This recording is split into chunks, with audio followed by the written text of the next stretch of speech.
So with us here today is Ustaz Dr Muhammad Haniff, who will be sharing the Islamic take on pre and post-nuptial agreements.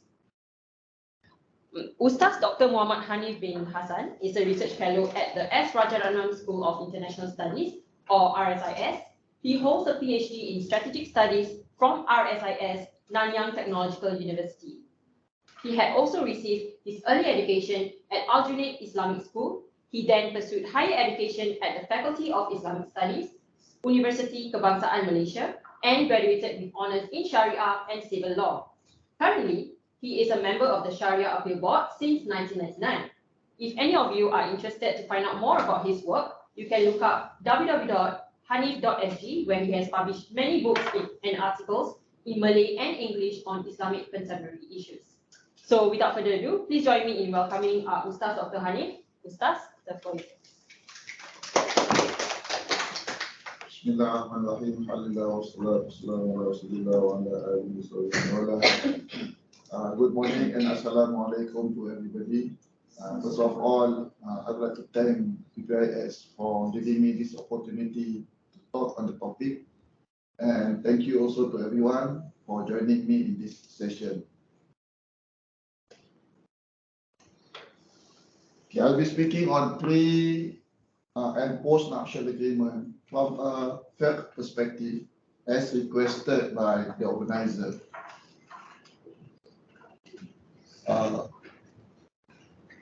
Okay, this will be the outline of my presentation. I will take about 45 minutes at most, I think, to cover all parts of my presentation. So, for introduction, what is pre and post-nuptial agreement? It is a written agreement before or after marriage to put conditions on the marriage. The condition can be put on both parties, husband and wife. To my understanding, pre and post-nuptial agreement has strong roots in traditional, classical, and contemporary Islamic faith. So I will demonstrate later on in my presentation where the roots are, and as far as Islamic tradition is concerned, there's no issue about the permissibility and validity of prenuptial or post-nuptial agreement. And there are many contemporary manifestations to this thing. It is a highly recommended instrument, marriage instrument in Western countries by Muslim community there, living there. The reason being, in Western countries, there is an absence of Islamic legislation regulating the marriage of Muslim community there, like AMLA in Singapore. And also there, in certain communities, the practice of arranged marriage still remain popular, especially in 80s and 90s. So in order to set agreement between two families, they enter into prenuptial agreement, especially from the family of the bride. Let me show you one example of marriage in Singapore that is not practiced in Western countries.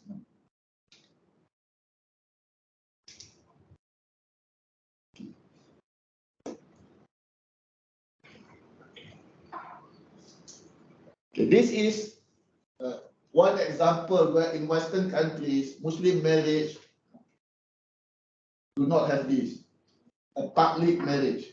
For the benefit of our Chinese and non-Muslim participants, what is public marriage? In Singapore, every marriage must be done this way, with conditions.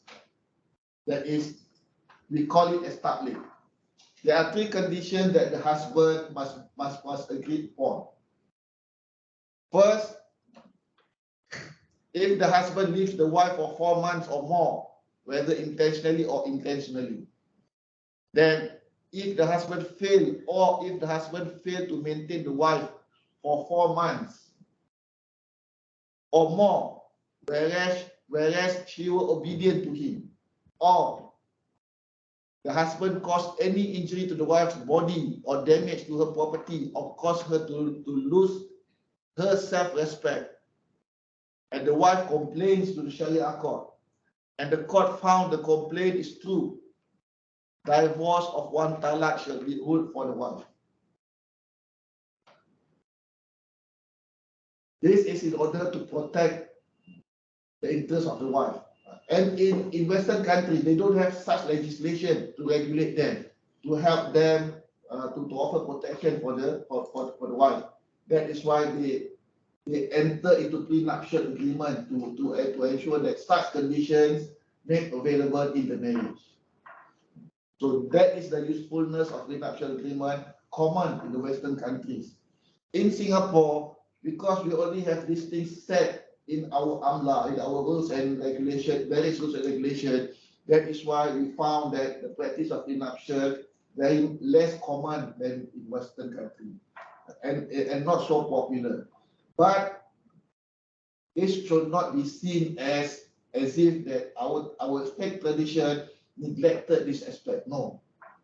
I will demonstrate later evidence that shows that prenuptial and postnuptial agreement is something that is basically has strong roots and long roots in our faith tradition.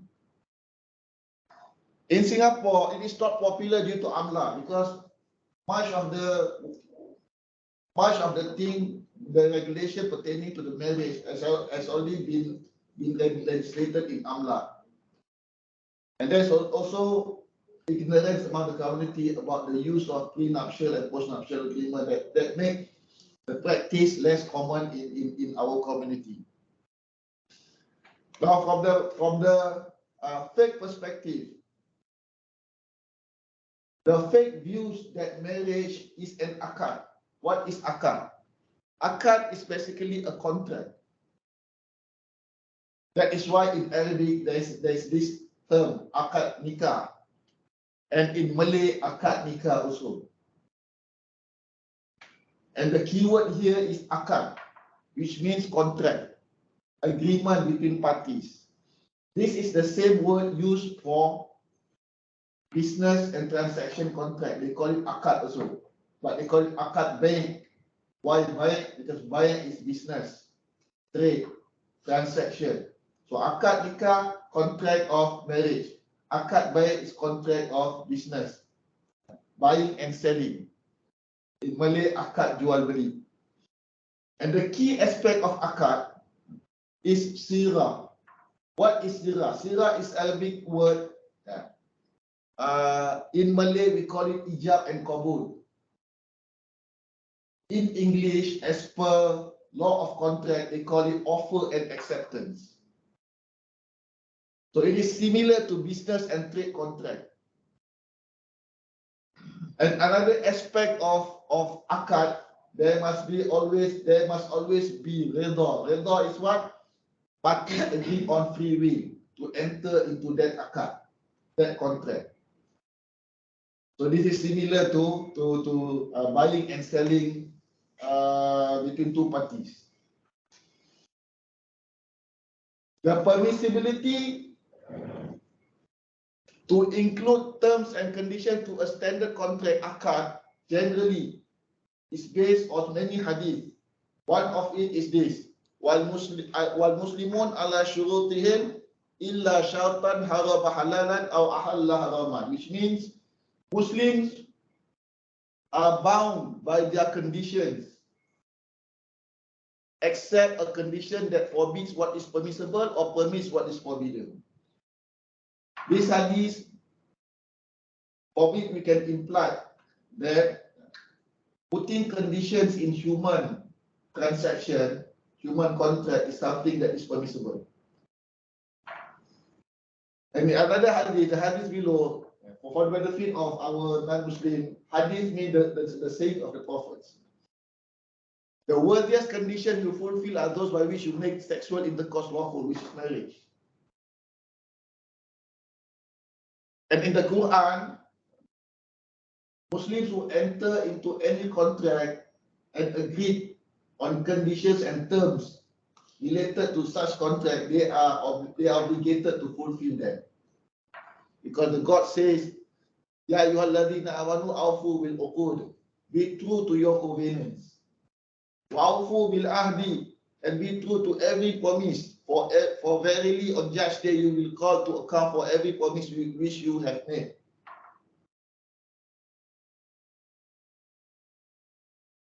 So in essence, there is no issue about permissibility and validity of having conditions put when two persons enter into marriage arrangement. The issue, which is much more important, is basically about the legal aspect, whether it is enforceable or admissible by the court. Now, from the first perspective, pre and post-nuptial agreement is gender-neutral instrument.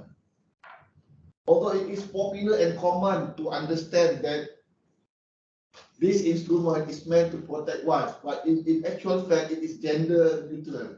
It can also be used to protect husband. For example, if a man and a lady agree to enter into marriage arrangement, and the lady agreed that the husband should be a house husband, so the man can, before marriage, ask some kind of agreement that the wife waive away duty to give sustenance, nafkah, to provide house whatsoever. So later, if anything happen, 10 years down the road after marriage, basically the husband can show, I'm not neglecting my duty as husband, because it has been agreed upon before marriage that this is the arrangement of our marriage. Now, one evidence that pre-nuptial agreement is basically practiced. In fact, in Malay popular adat culture, I do not know whether this is still practiced, but during my time, 80s, we still hear about couples, Malay couples, get married on basis of nikah gantung. Nikah gantung in English translated to hanging nikah. Nikah in hanging. It's basically a marriage where two persons legally, by law and by Islamic faith, considered husband and wife, but with certain conditions where they cannot have sexual conjugal because they are still young, they are still students, and the other party need not to provide those nafkah, house whatsoever. The whole idea is that then the parents make such early arrangement of marriage, probably to protect the modesty of the children. Nikah gantung. Now, another kind of examples of prenuptial agreement is statement of taklid after nikah. But this is post-nuptial agreement, a set of conditions agreed upon by both bride and groom. In fact, taklid nikah in Singapore is an institutionalized post-nuptial agreement and made obligatory upon all husbands. Why it is post-nuptial agreement? These technical terms, because it is done after the signing of the marriage, right? So that is post-nuptial. To be more accurate, that is post-nuptial agreement. It is signed and it is obligatory. Why? Because no man, no husband married in Singapore cannot say I do not agree with all these conditions. Because whether they agree or not, if they are to get married, they sign the certificate of marriage, the condition will be applied upon them.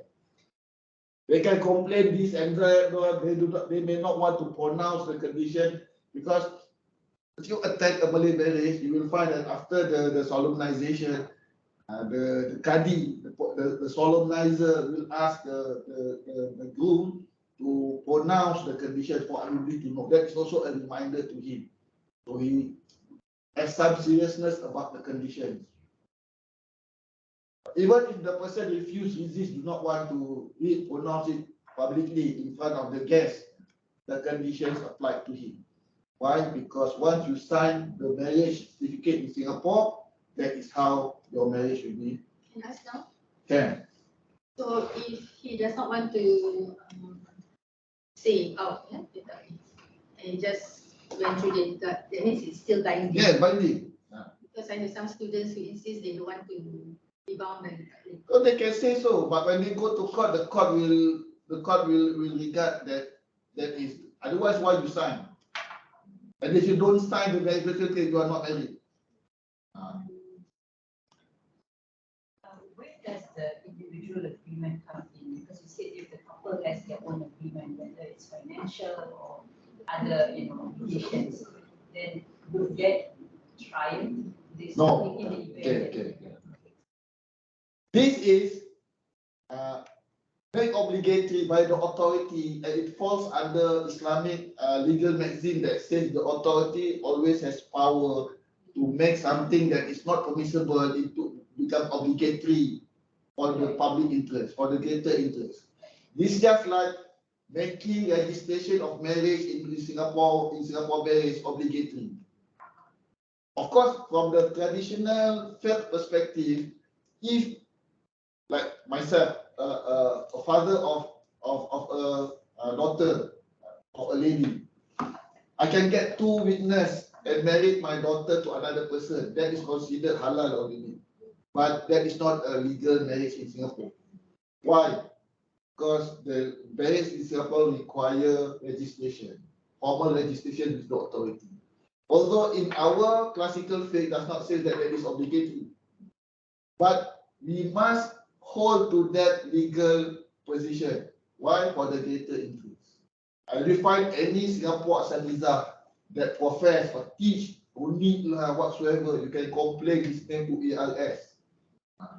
That an action will be taken upon him. Why? Simply because that is an act that is considered as subjugating.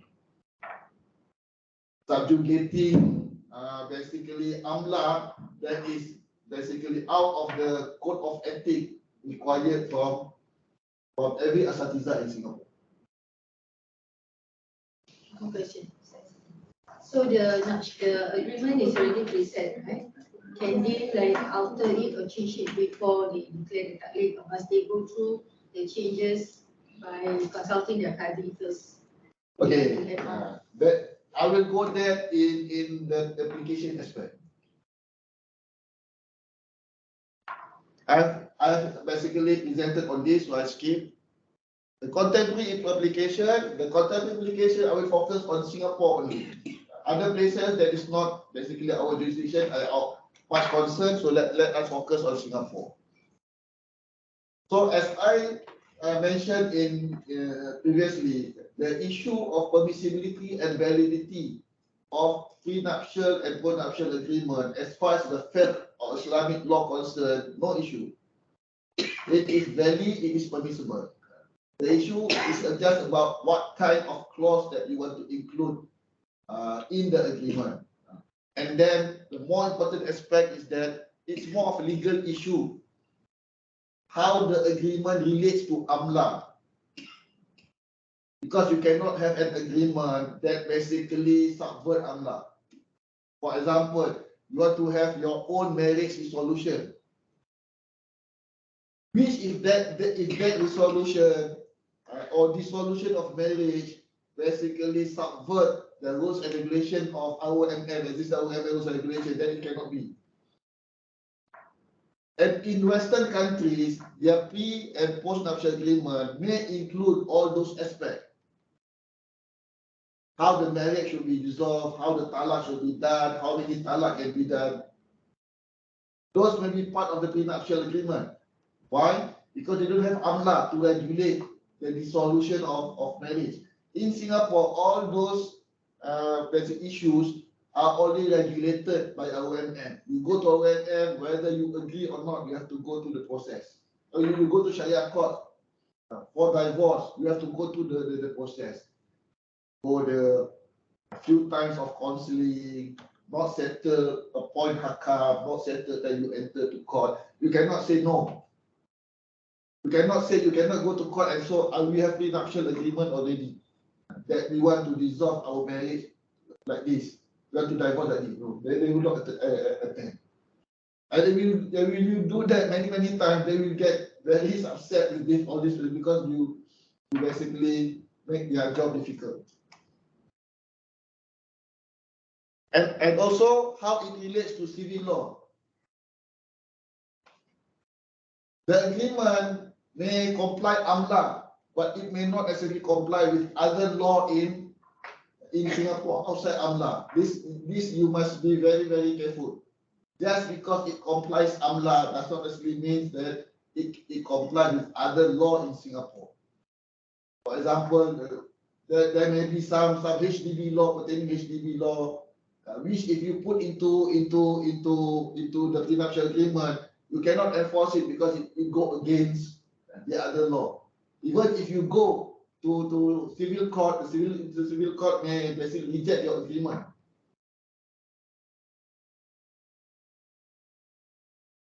Now, in contemporary application of prenuptial agreement, we have strong resemblance in misyar marriage held by contemporary Muslim scholars in Saudi Arabia.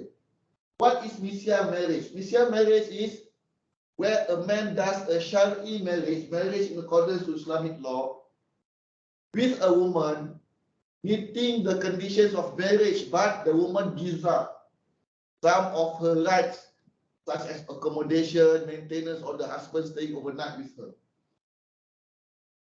This is already standing fatwa by many Gulf ulama in the Gulf countries, especially Saudi Arabia.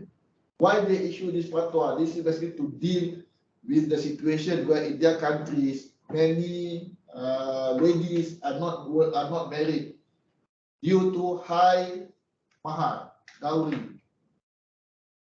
In order to basically to offer some solution to this thing is to allow misyar marriage, where the lady can waive the rights of maintenance or staying together whatsoever, so she can at least enjoy a companionship with a valid or a married husband. Although there is a social problem to this thing. Social problem means people abuse it, but any idea can be used and can be abused by anyone. Okay, here are clauses. If you are interested to do pre or post-nuptial agreement, what kind of clauses that you can consider? For example, delegation of power to talaq. To who? To wife. So before marriage, you can talk to your prospect. B. Would you consider delegate your talaq to me? Why? Because both of them has power to talaq each other. Wow, understand? So you equalize the power instead like the traditional way where only husband hold the power to talaq, to divorce the wife. By delegating the power to talaq means both parties can talaq each other. That is one way. I'm not advocating, but that is giving idea for delegation of power to talaq. Or you may delegate. You can make the husband to delegate the power of talaq to Sharia court. Okay, why? I ask you why. What is the purpose of delegating talaq to Sharia court? And what is the effect if a husband agree to delegate his power to talaq to Sharia court?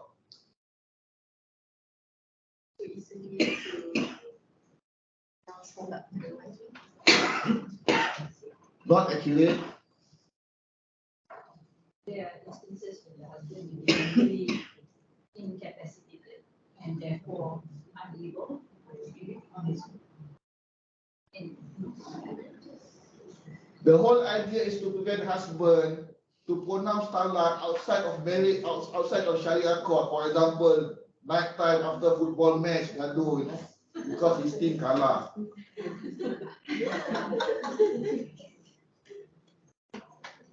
So if the husband utter any talak outside the Sharia court, for whatever reason, the talak will be invalid. Because he has no power to divorce his wife outside the marriage. That is one, I think, one thing that our AMLA has handicap. If I have power to advocate or to change AMLA law, I would basically amend AMLA to the extent that disallow any pronouncement of talak outside of the Sharia court and make it totally invalid. So even the husband WhatsApp daripada Batam, you know, B, I now with my second wife, I divorce you third talak. The wife can just ha. WhatsApp balik ha. You forgot our prenuptial talak, our prenuptial agreement. That is the importance of delegation of power talak to Sharia court. This pre and post-nuptial agreement, it must be signed by both parties in front of a lawyer or how? Okay, that one I will do. At the end, there is some aspect I will cover that relates to that. So that is delegation of power to talak. To one probably more sensitive, but to Sharia court that is less trouble. And I think if you this is my idea. If you have any doctor who's going to get married with a chosen prospect candidate of husband, I would advise that you discuss and talk over and get this thing done. That the husband agree to delegate power of talak to the Sharia court. So if they have, so meaning that the nature of divorce among Muslims will be just like civil law. They can only get divorced when they go to court, present their case in court, and the court order the talak. Instead of utter at house in the night or WhatsApp or through TikTok whatsoever. What if the husband dream about something, right? Dia bangun. Wait. When the husband mimpi, then cakap talak to the wife in the sleep. Dalam sleep, Ini sleep tak boleh. dalam sleep tak tu. Because sleep, that's while sleeping, it is considered as he has lost sanity to make anything that is basically legally valid. This is not okay. Delegating power to Sharia court also important in the case of husband who utter talak 3 times in one go. Understand? I think last year I hear a case at appeal board concerning this case. The husband went into rage and divorced a wife three years. When reported to Sharia court affirmed that 3 talak take effect. So the husband got regret and appeal the case to appeal board. And I'm a member of the panel appointed to basically hear the case. Somehow, we find a loophole in the document that can allow dismissal of the Sharia court order. To make it the Sharia court order, we basically amended Sharia order from 3 talak to 1 talak. But the point is this: by delegating power to Sharia court, the husband, this such cases of uttering talak 3 times in one go become no issue anymore. You can utter talak 10 times whatsoever, the wife can just faham out. So very good, huh? So right now it's not delegated to Sharia court. Right now, no. Right now, you utter talak at home, then the wife will report you, or you report the case to Syariah Court. I have uttered talak yesterday morning. The Syariah Court will investigate. When they investigate and found that all the conditions of valid talak basically met, then the Syariah Court will only affirm, but the dated back to the time of utterance. When the if the power is delegated to Sharia court, only Sharia court will decide when the talak will be, and the date is dated when it is mentioned in the Sharia court, not back then. And this is very clear because from then on you can easily calculate the iddah, determine whatsoever the payment. The restriction to polygamy, where in the prenuptial agreement you can state that the husband can only be practiced with written consent by wife.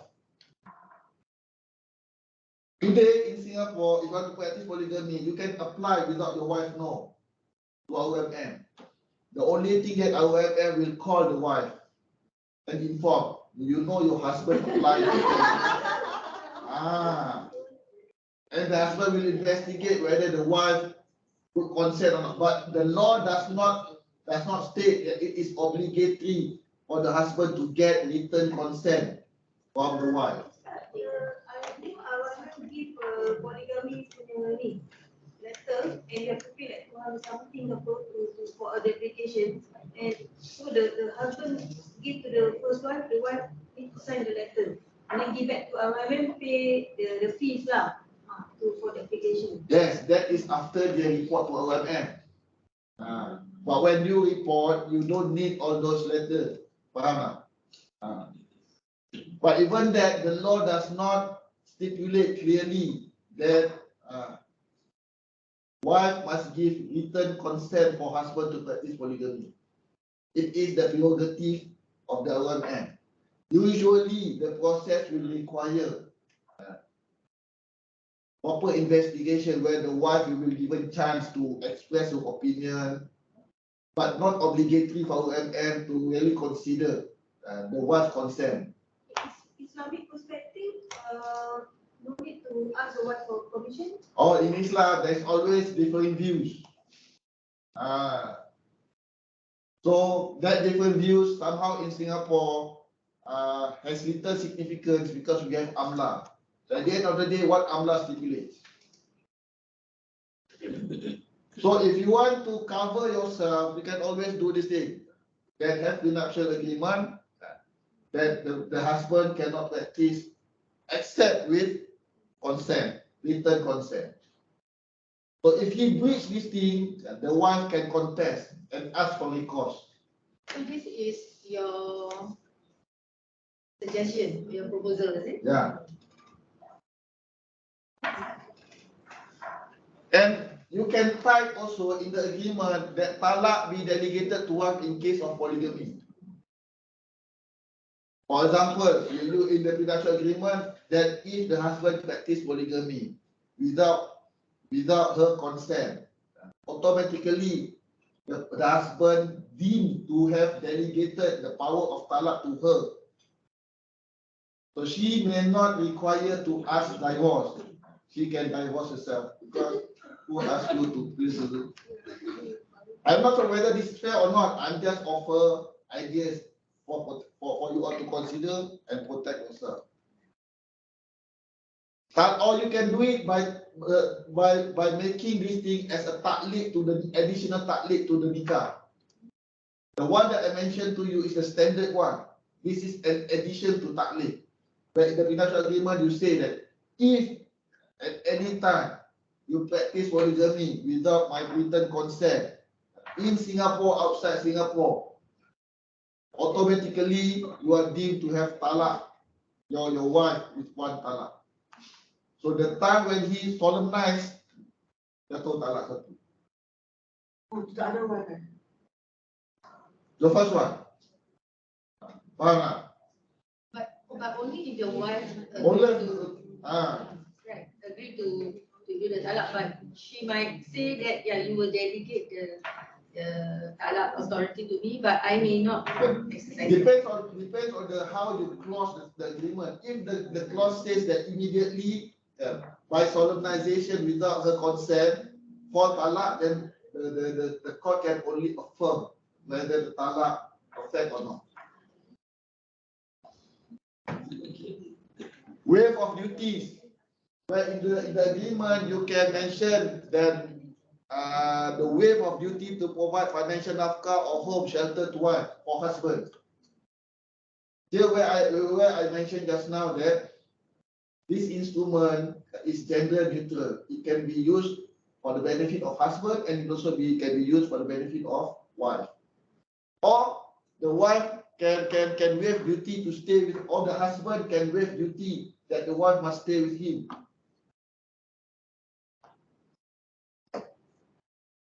Or issues pertaining to children about custody and care control upon divorce. You put into agreement clearly before the marriage. This is especially important in the case where a woman, probably a lady, probably married to a foreigner, where she fear that upon divorce the children may basically follow the father, especially when you get married in foreign countries. I handled one case here.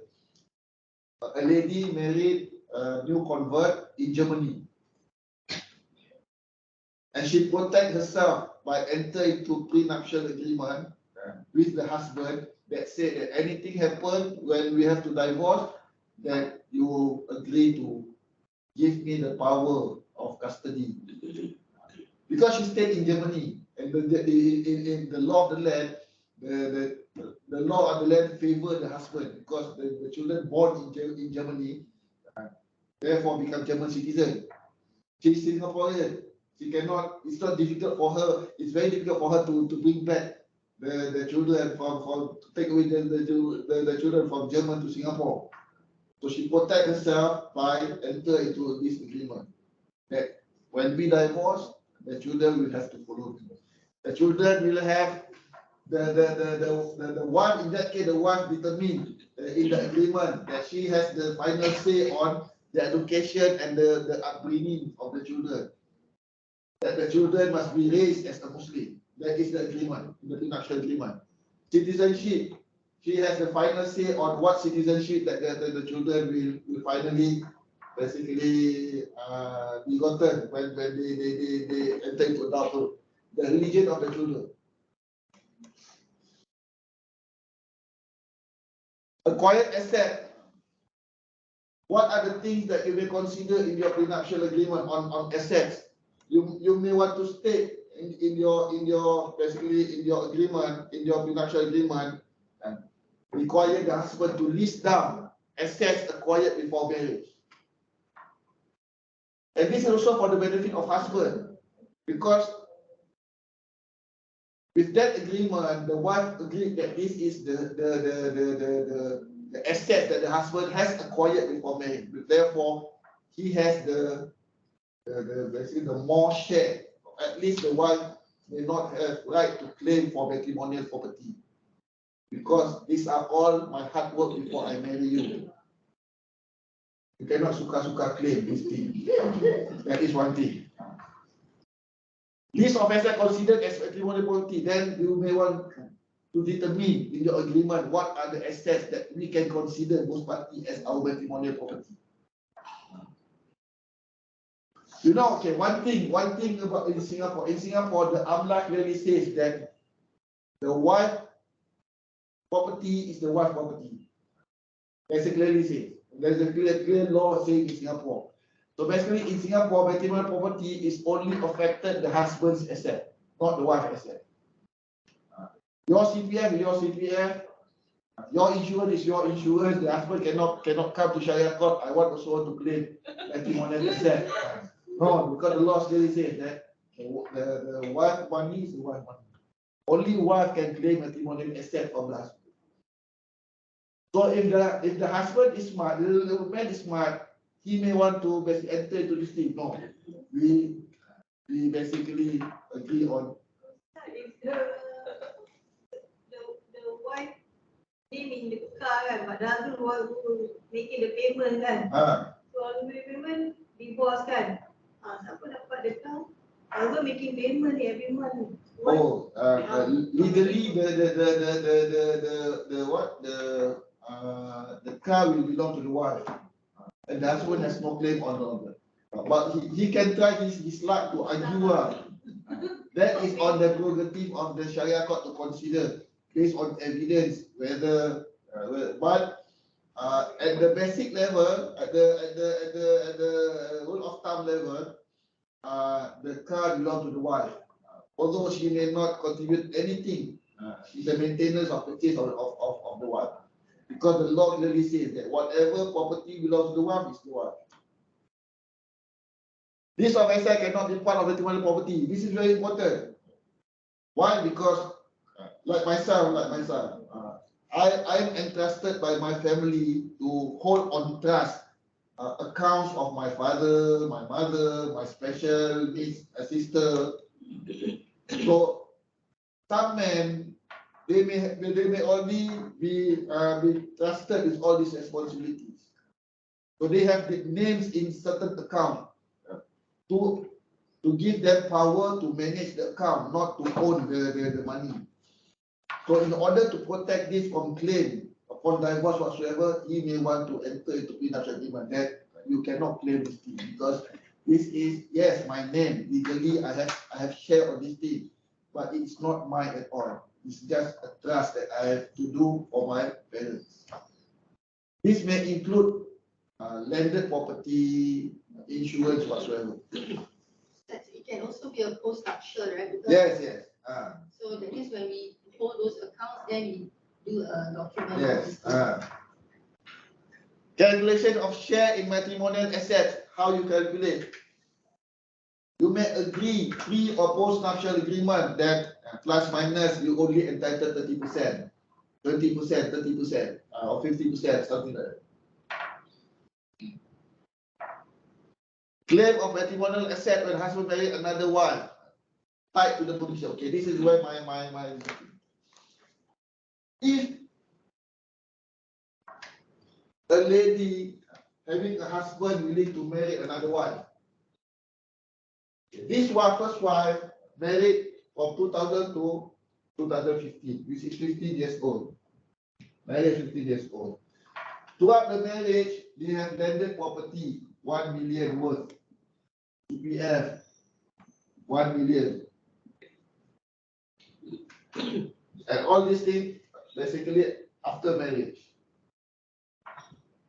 From Amla perspective, even from classical faith perspective, the wife has matrimonial share on this property. Even if the wife has no financial contribution. This is called non-financial contribution to the asset. And based on my experience, going by just non-financial contributions, the wife entitled at least 20%. If she has financial contribution, then what is the financial contribution? 30% plus 30%. And total 50%. The husband can only get 50%. Sometimes the husband can get only 30%. That's why you find many husbands, when they get divorced, they all grumble.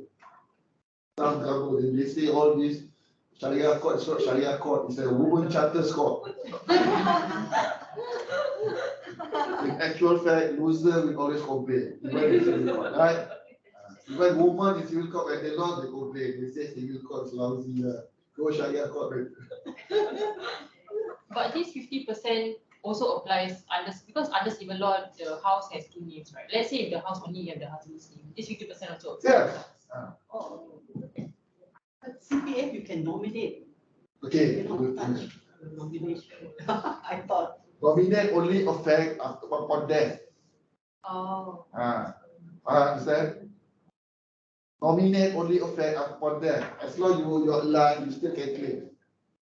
So if the wife claim, then if the husband don't have enough, then Claim what? like let's say like he nominate, right? But then like the wife claim is CPF already. So if he doesn't have enough, then there's problem. Yeah, for example, in CPF, the husband had 1 million. 1 million. The husband nominated the father of husband as nominee. Now they got divorced. The wife can claim 20% of that 1 million. If the Sharia court award the claim, agree with the claim and award the 20%, the 20% will be transferred to one CPF, not cash, one CPF. Then left 700,000, 80,000, 800,000 for the husband and for the nominee. And now, assuming the wife happily or grudgingly agree for husband to get married without written consent. But I want you want to get married, you must get my written consent. And yes, you want to get married, there is always price. The price is that I want clear settlement about our matrimonial property. Why? Because for 15 years we got married.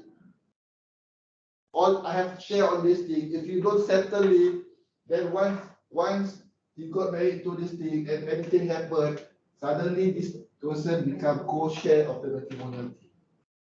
Whereas this person only start to become wife in 2015. Understand? For example, the husband died 2018. If you don't have this settlement, the assets will be considered as co-shared by two wives. You must protect.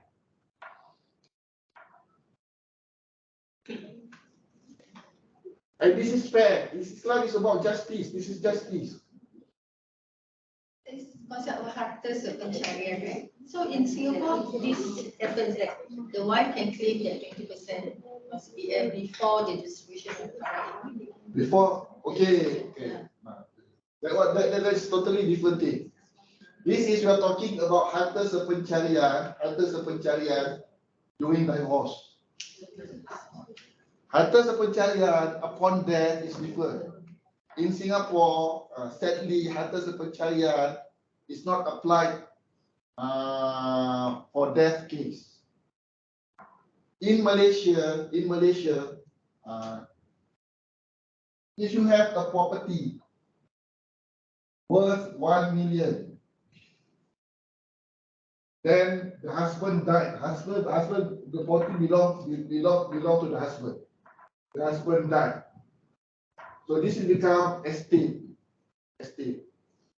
Now, the correct way or the contemporary way of distribution is that before this 1 million property be distributed according to Faraid to the heirs, it must be divided into harta sepencarian. It must be regarded as harta sepencarian for the wife if the wife is still alive.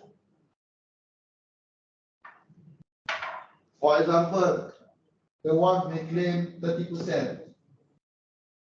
So only 700K will be regarded as estate for distribution to the rightful inheritors, beneficiaries. But in Singapore, no. In Singapore, harta sepencarian applies only upon divorce, not upon death. But here, how do you deal with this thing? This is where estate planning is concerned. But that is more on the estate management, estate planning aspect, not the topic of today, which is talk about prenuptial and post-nuptial. But you may want to consider to include all these things in your prenuptial agreement also, in your post-nuptial agreement also.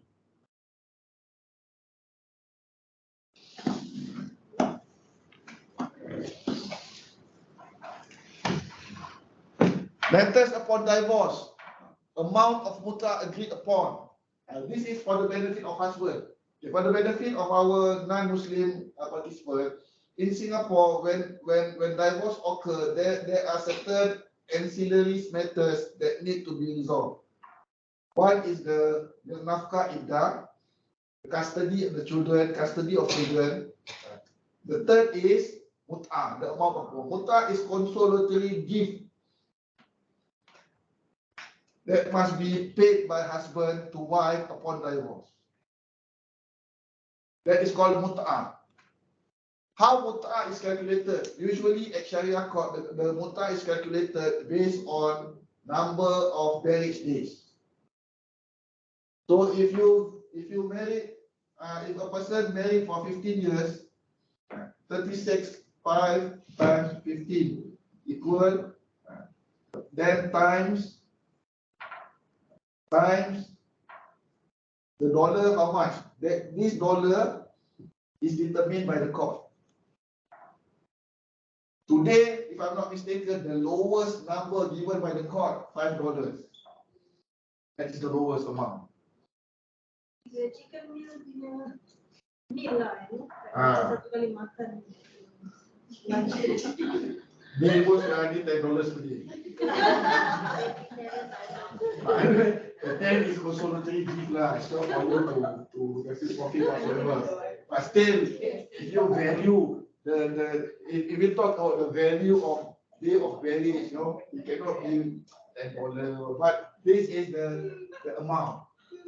But it can be as high as I know a case, but this case involves rich person, $20 to $25 per day. But here again, you can calculate 36, 365 days times 15 years times, let's say, $7. How much? It can go to that 30,000. This is another aspect where husband always left Sharia court on grumpy. But very high. The price of divorce for husband is very high in Singapore. So probably a bank may want to basically mitigate the risk by at early stage set what is the maximum that she can. Or you can also include amount of khulu, and this is also for the benefit of men. Khulu, what is khulu? Khulu is a payment made by wife to get divorced. Understand? That is khulu. For example, for whatever reason, the wife die want to get divorced.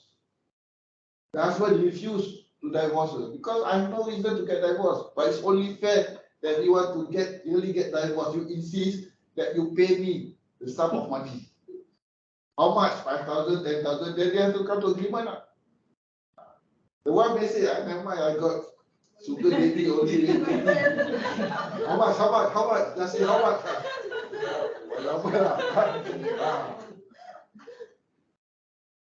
But that is khulu. The point that I want to make you understand what is khulu. Khulu is the payment made by wife to husband to get divorced. So the husband may include in the prenuptial agreement to set the amount. If you want, okay, you want me to delegate power talak to you, can. But there must be price to it. And we negotiate. Either every time if you divorce yourself, you waive the mut'ah or give me khulu or whatsoever. Khulu, what amount? Understand?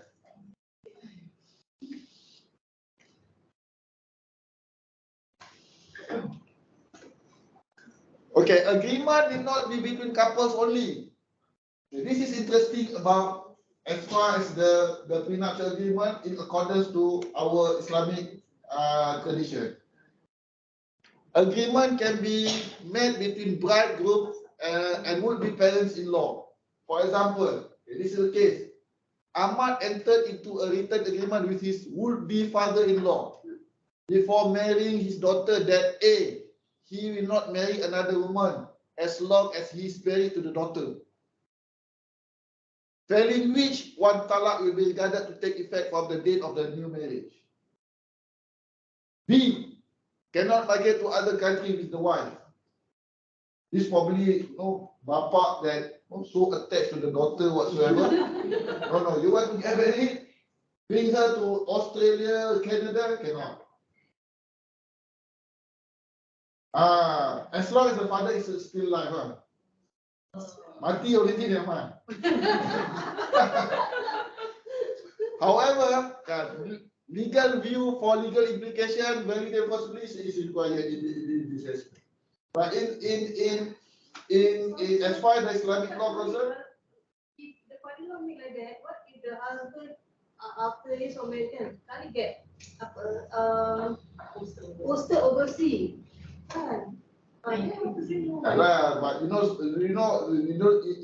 in life, especially if you watch many drama, there are people who just not rational. They are like that.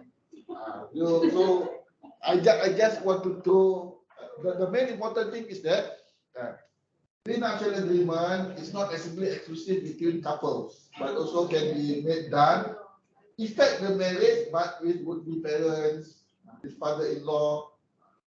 Why mother-in-law cannot? Yeah, mother-in-law also can. Example. Also can. Can.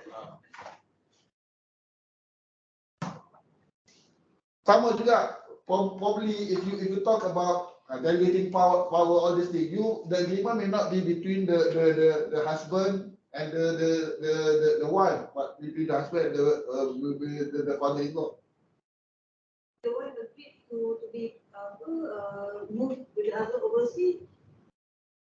Her father should consent lah.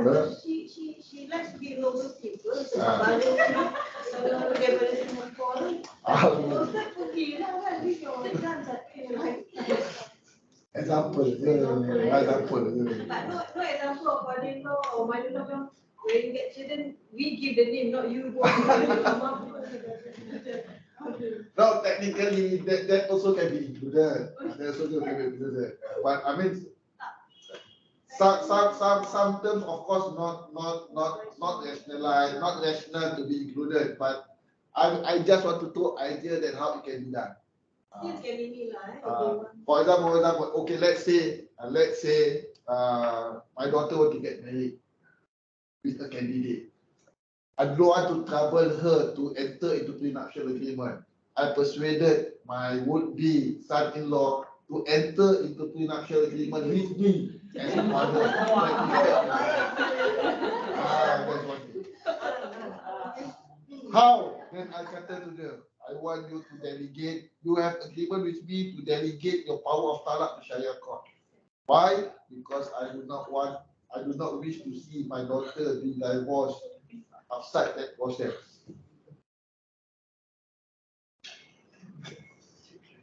Nak kahwin ke tak nak kahwin?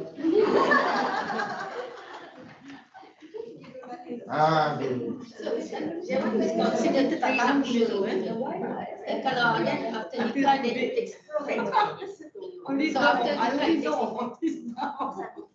Sorry, so it's a prenuptial agreement done before the nikah. So once the nikah it takes effect.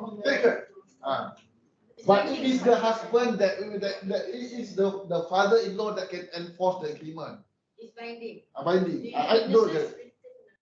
Whether binding or not, you have to ask. I'm talking about faith perspective that it is permissible. Whether that is binding or enforceable, that is you have to ask lawyer whether that can be done. So father-in-law, not mother-in-law. Sama, father-in-law also can. Brother, sister cannot lah. Just the parents-in-law lah. Sister Sister-in-law. Family, one more family. Mother-in-law straight up The point is you can have agreement that have effect on the marriage with anybody. So that is the point. Ustaz, the validity and enforceability is fake lawyer or But in Singapore context, it must be done by a recognized, registered lawyer. The professional lawyer, or those Abdul Rahman. They don't know the law. No. They may not. All lawyers in Singapore, especially Muslim lawyers, they will basically they are trained in Muslim family law. because that is part of the law system in Singapore. No lawyer in Singapore basically do not study Muslim family law as part of their legal training. They will have to study. It's just a matter of whether they want to give focused attention into it, because some of them may take a module on it, but when they go into practice, they don't even enter into basically litigation practice of lawyer, because in the legal community, if I'm not mistaken, about 80% of them don't do litigation, they do conveyancing. But all of them, when they study law, they have to study Muslim family law, because that is part of Singapore law. Pasal is wife minta cerai. Pasal is wife minta cerai, but it is done by Sharia, by president order, by the president of Sharia court order. If it is the president of Sharia court order, then this marriage be separated and considered divorce. She can apply lah. She can apply. Example of when Sharia court order fasad, when the husband disappeared for so many years. So how to solve the problem? You cannot find the husband anywhere to utter the divorce. Can. The taklik is one option, fasad is one option. Someone told me taklik is not as strong as other forms because that fasad. Is it true? They say the husband suddenly reappear. Then actually the marriage is not. I do not know, but I think taklik is more stronger than fasad because it's more explicit. Pasal you have to advertise, I think. Something like that. Or to ask the husband to contact. So for the legal implications, let's say you need a lawyer, right, to do that. Does it mean you also need 2 male witnesses or 4 witnesses? When you talk about legal document, that it follows the civil law. The civil law does not require the standard witness as per the Sharia law, where as long to witness is sufficient to make the document legally valid.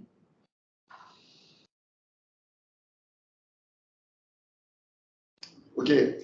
Examples of forbidden clauses in prenuptial agreement or post-nuptial agreement, like time-limited marriage. I agreed with you to get married for 1 week, for 3 months, for 1 year, for the duration of my study in London. Cannot, because this is considered as forbidden mut'ah marriage. Mut'ah marriage is a contract marriage. It is widely practiced by the Shiite Muslims, but not among Sunni Muslims. The Sunni Muslim scholars have agreement, consensus that mut'ah marriage is forbidden. Then severe relationship with parents and children, where you can marry me, but you must basically this severe relationship with your parents. Your parents don't like me. Your family don't like me. Something like that. That one cannot. Or you want to get marry me, you must divorce your wife. Cannot. Okay. For practical reason, clauses in the agreement should include consequence, penalty, and recourse in case of non-compliance. Example of penalty, recourse, divorce. If you don't comply, then there's a taklik of divorce. Compensation, that you pay me certain money or you waive certain things. Why? For effectiveness. Because there are people out there, there always be a corrupt people where they don't mind not fulfilling any contractual agreement. Okay, we have agreement with you that I cannot get married with another lady without your written consent, and I did not comply. So what? That's so what? Huh? Call the police. tangkap dia. This is Tak really, payah, no, if they don't pay the maintenance for the children kan, there's a Yeah. warrant of arrest. No. Then assuming that the husband pay maintenance, everything, the only thing is that the husband did not ask for written consent as per in the prenuptial agreement. Then the wife complained to the girl complained, you agreed with me to get my written consent. Now you get married without my written consent. The husband can say, so what? Because the agreement has no recourse, does not provide any recourse penalty to him. You must include that penalty clause. That is why I mentioned about tying the written consent with power to talak, condition for divorce whatsoever. So it's not just a promise, an agreement.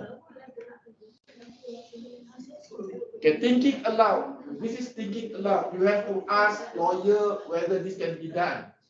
The use of statutory declaration for some of the clauses. For example, to delegate power of talak, could it be better that it is done as a statutory declaration instead of prenuptial agreement?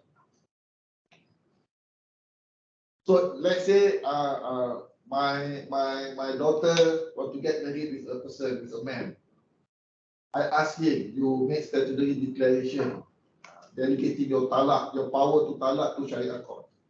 Not prenuptial agreement, statutory declaration. That the statutory declaration will say, I blah blah blah man bin name here declare that I delegated all my power to talak to the Sharia court or its equivalents in any countries.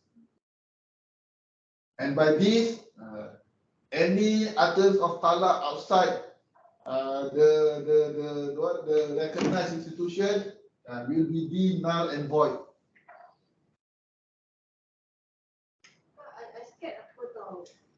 This one protect women so much that women don't see their where they could be the abuser instead of the husband. Can. They know the talak, they don't want to divorce the husband, and then they are the abuser.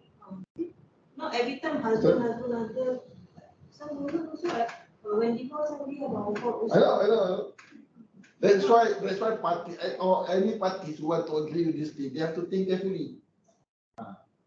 And I mentioned this thing with all that due consideration, that this is not about basically making certain prejudice about certain gender whatsoever, because this thing can be abused and also can be benefit for both parties, for men and women. It's just an instrument that how you have to utilize it for basically for the marriage.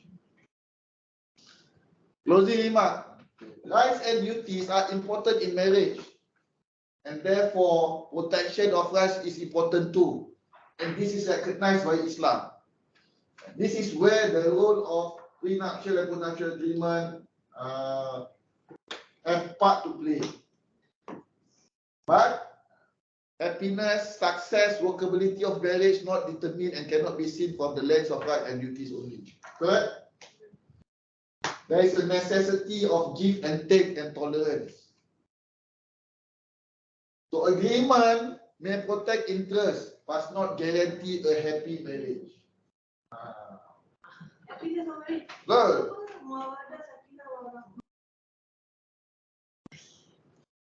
So reflect the Prophet saying and think carefully. Rahimallahu rajulan samran idza ba'a wa idza ishtara wa idza qada, which means may Allah's mercy be on him who is lenient. Him means not necessarily man. To a Muslim who is lenient in his buying, selling and in demanding back. So means what?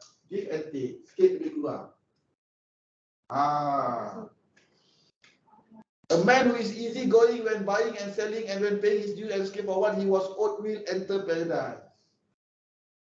So in case you want to enter into prenuptial agreement, can useful, but understand that it's not a guarantee to a happy marriage, and therefore when you negotiate whatsoever, there must be elements of give and take. So like when let's say the female side wants a prenuptial, right? But the bakal suami don't want, that means they cannot have that prenuptial done because there's no agreement from both sides. Say again. Normally like the girl wants the prenuptial, but the guy don't want. So that means the prenuptial cannot take place. Cannot be because they have to sign. It must be on both parties agreement on volunteer basis. But the taklid is already there. But the legal taklid is already there. The legal taklid, the one that I mentioned behind the marriage certificate, that is there. Already there like in place lah. But additional to that taklid, that must be done on basically voluntary basis. That you must sit and discuss. In case if there is any party mentioned that I was coerced to enter into this marriage, that if the Sharia, if the court find the complaint is true, then the agreement may not be accepted. So this is one thing that you must understand. I think it's good knowledge lah. Good knowledge. If let's say one party die that we enter to marriage and there is no disagreement, so what happened? Nah, dalam Islam there is a bunga bukan sekutum, kau faham tak? Aku rasa hati sedih lah, but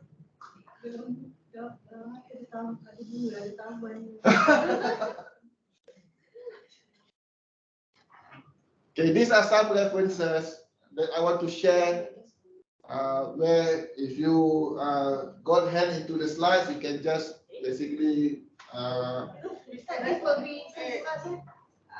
you can request from the organizer.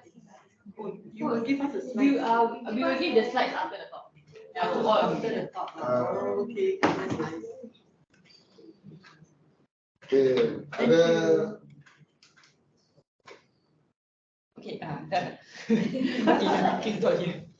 Okay, thank you Ustaz for the insightful sharing. We will now have the Q&A segment.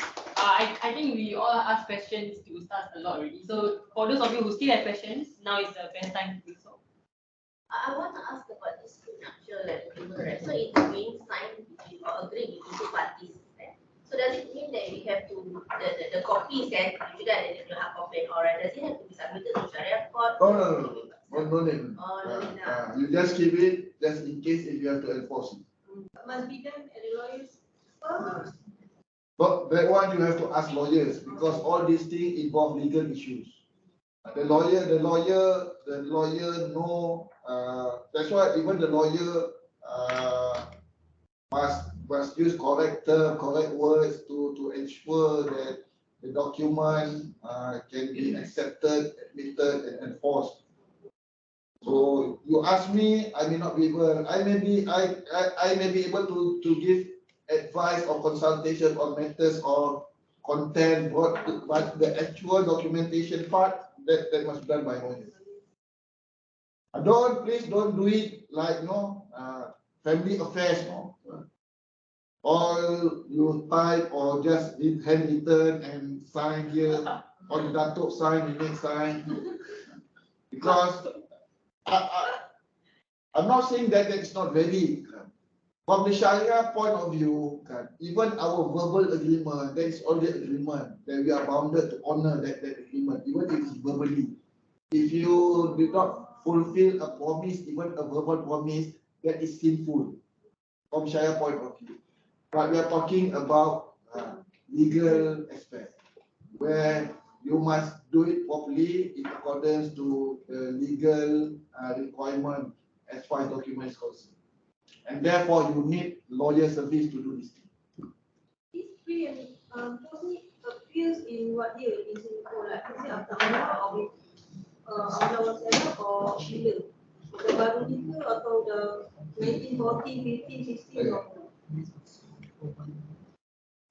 My experience hearing cases in appeal board as a member of Sharia appeal board for close to 20 years. at least at my personal level, I've not come across any case that involves prenuptial and postnuptial agreement. Oh, no, none. At least at my personal We level. don't know that we can do this. At least at my personal level. But I also suspect that there is rarely a case in Singapore that involves prenuptial agreement, because the practice among our community is very, very rare. Why? Out of ignorance and also out of complacence because of amla. Unlike even in Western countries, basically, it is the community leaders that advocate the issue to the community. Ask the question, but like this prenuptial agreement, right? This of the whole entire legal issue, is it a form of fardhu kifayah? Fardhu kifayah? Oh no, that is the personal thing for those who want to get into marriage. But educating public about this idea is fardhu kifayah. Oh, educating. Educating public. But it is the personal, basically, responsibility of the person, the individual, when they want to enter marriage, to consider this instrument. But fardhu kifayah for me, like an ustaz, to convey this thing as a knowledge. This is like fardhu kifayah. Fardhu kifayah as a knowledge to be taught to Muslim community. For them to consider if they want to use it as an instrument for their marriage. Not fardhu kifayah to make sure that this thing is practiced and applied in the community. No, that's not. As a knowledge. As a knowledge. But there are certain things that are presented. I think it has basically common interest. For example, dealing with the issue of divorce outside the Sharia court. I think that is a public issue, a community issue that we as a community must really think about it and basically overcome and address the issue. There no more in our community where husband can utter talaq, divorce their wife outside the Sharia court. We must put it into stop.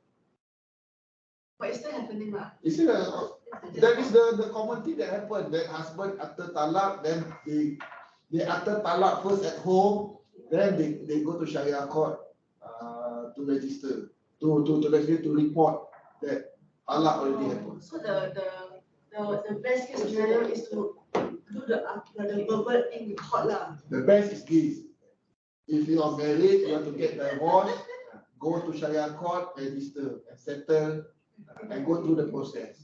You end up may not get divorced because the process that put place by Sharia court is not to facilitate to get divorced. It's trying to help you to overcome.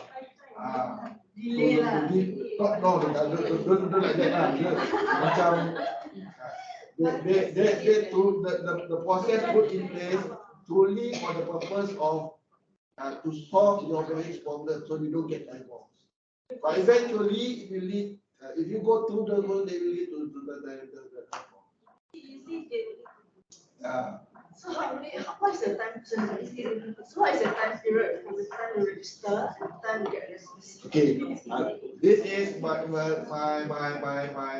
it can average 3 months. So you imagine you utter talaq now, then only 3 months you enter into court and the court affirm about the talaq. Even by that your iddah also dah habis dah. But still ask you to go for counseling. Yeah. See whether they can help. Yes. Yeah. What if there is already intention made to divorce by a couple, but then they decide not to go ahead, or they don't inform the divorce?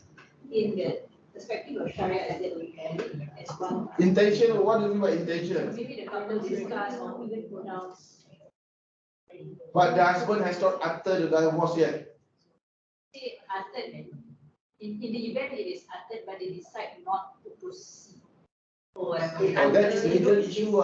As far as the Sharia concerned, they are already separated as husband and wife, divorced. So they need to inform They Sharia. need to inform to basically to legalize that thing. And if you are, if any ladies who go through that course, she must be mindful that if she did not basically register her divorce with the husband, there are a lot of things that she may lose out. Patrimonial asset, whatsoever. So there is the whole idea of this thing is to avoid abuse. If the husband after talak, I think there's a period where you can rujuk period. Yeah, yes. You still have to report. Then you bilang dorang you nak rujuk, then you go to the rujuk process, and then you And the get certificate, married again.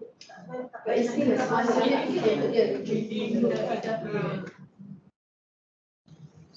How about getting out of the agreement? Getting out? Out of the agreement. So it's a pre or post agreement, right? And usually before marriage, people are more inclined to agree, right? And then, but then if let's say either one of the parties want to get out of the agreement, how is that? Then here in the beginning, when you enter to pre and post-nuptial agreement, there must always be clause for parties to get out of the agreement. And any contract, standard contract, we will have to consider that thing. If you do not consider that thing, your lawyer should advise you accordingly. In case of both parties want to get out from the agreement, there must be due process. It cannot be basically something that a person must be tied and there's no recourse to get out of the situation. Ustaz, may I read two questions to you? If a couple signs a prenuptial agreement before marrying under Sharia law in Singapore, is it legally enforceable? Then the second question is, if not, are there other ways for the husband to safeguard his assets in the event of a divorce? For example, if the marriage is short or if the couple has no kids, can the husband be exempted from the obligation of paying maintenance or having to share his assets with his ex-wife in the event of a divorce? Okay, the first question should be answered by the legal person, by a lawyer. That is covered in the past session, already organized by PPIS.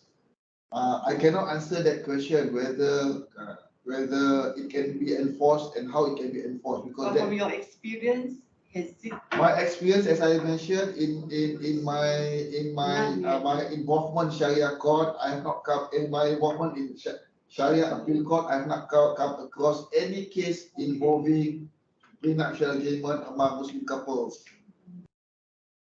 and the practice is very rare in Singapore. So the second one, there's already elements in my presentation. The husband can protect his asset. For example, doing prenuptial agreement, make a list and agree with the wife that you cannot claim this thing. Why? Because these are the things that my hard work before we get married. Or these are the things where I do it not for myself but for my father, for my parents. So I do not want you to claim this thing. It is on my name, but it's not mine. I do it for my parents, or for the security of my parents at old age whatsoever. So from the Fiqh point of view, can. But in the context of Singapore, the lawyers will have to visit. First, the wife would have to agree. Then the lawyers will have to craft properly the document to make sure that it's it is possible. Okay, thanks. We have now come to the end of the question. Oh, okay, sure. Last. One last question, okay? Yeah. This is for one who's yet to enter marriage home. When do you advise it's good to raise about the prenuptial agreement to the potential spouse and also our parents and in-laws, because it's a legal matter. So macam is it before the wedding prep or even way ahead so we can have a sense whether. Because in Singapore, there is already an institutionalized wedding marriage preparation course. My advice is that this issue should be included in the course. How you're going to do it? The problem is that thus far, I do not know whether the current curriculum covers this thing or not. But it does. Yes, but it doesn't touch on the add-ons. How much time is it? So I think that is the best level that you can do to promote the idea among the community, especially those who has not who is planning for marriage. But if you can start as early as possible, and this is more important thing that to bring this idea, this knowledge at the asatiza level, especially those who study at madrasah. So they learn fiqh munakahat. This should be part of the contemporary application of fiqh munakahat at madrasah level. So when they graduate as an ustaz from madrasah, they already have this thing in mind. So we can do pre-nuptial or we can do post, we can choose it. Can, because there's always this thing, no? Manusia can always be fickle. When they want to get married, they want married, but after they get married, they start to sell something, but still not too late that you enter into post-nuptial agreement. The post is after we sign the first method. Yes,